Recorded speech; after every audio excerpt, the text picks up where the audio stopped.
Corona ખૂબ જ muted વાયરસના સ્વરૂપમાં બદલવું વાયરસ સિક્કા આજે વિશ્વમાં 30 દેશોમાં દેખાય છે કે અન્ય વિશ્વ આરોગ્યમાં સંસ્થાની ઉપરોક્ત નજર રાખી રહી છે કે જેકાડા ઔપચારિક વેરિએન્ટમાં 3.2 તરીકે ઓળખવામાં આવે છે. તેને અમેરિકામાં, હોંગકોંગમાં, મોઝામ્બિકમાં અને બ્રિટનમાં દેખાય છે. જો કે આ વેરિએન્ટ અન્ય કરતાં પણ ખતરનાક છે એવું નથી, પરંતુ નિષ્ણાતો કહે છે કે બાળકોને મોટા પ્રમાણમાં અસર કરે છે. જે શક્ય છે કે જે આ નવા વેરિએન્ટ શું છે તો તેના વર્તનને કેટલું ચિંતિત થવાની જરૂર છે. સિકાડા નામના આવેલા કીડો જે લાંબા સમય સુધી સુક્ષુપાત અને સ્વાસ્થ્યમાં અંડરગ્રાઉન્ડમાં રહી રહી અને વેરિએન્ટ પણ તેની પહેલી વખત દેખા દીધા પછી લાંબા સમય સુધી સુષુપ્ત અને અવસ્થામાં રહ્યો હશે. અને આ વેરિએન્ટને સૌ પહેલા નવેમ્બર 2020માં દક્ષિણ આફ્રિકામાં ખાતે જોવા મળ્યો છે. આ જોકે સપ્ટેમ્બર 2025 સુધીના વેરિએન્ટના કેસોમાં નોંધપાત્ર ઉછાળો ન હતો તેમાં જોવા મળ્યો અને પછી આ ગઈ મહિને અમેરિકાના સેન્ટરમાં ફોર ડિઝીઝ કંટ્રોલ અને એન્ટરપ્રાઇઝ પછી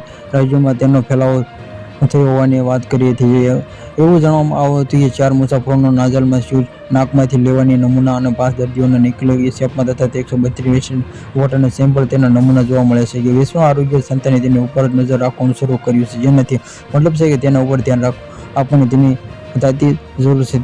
હાલમાં જરૂરી કારણે વૈશ્વિક આરોગ્ય ઊભું થાય છે. ડિસેમ્બર 2025 એસીરે જણાવ્યું હતું કે સિકાડા કારણે ગંભીર કેસમાં હોસ્પિટલ દાખલ કરવાની પરિસ્થિતિના કારણે મરણાંકમાં વૃદ્ધિ થયેલા જેમાંથી તેમને તેના કારણે જાહેરમાં આરોગ્ય અસર થાય છે તેનું જોખમ ખૂબ જ ઓછું છે.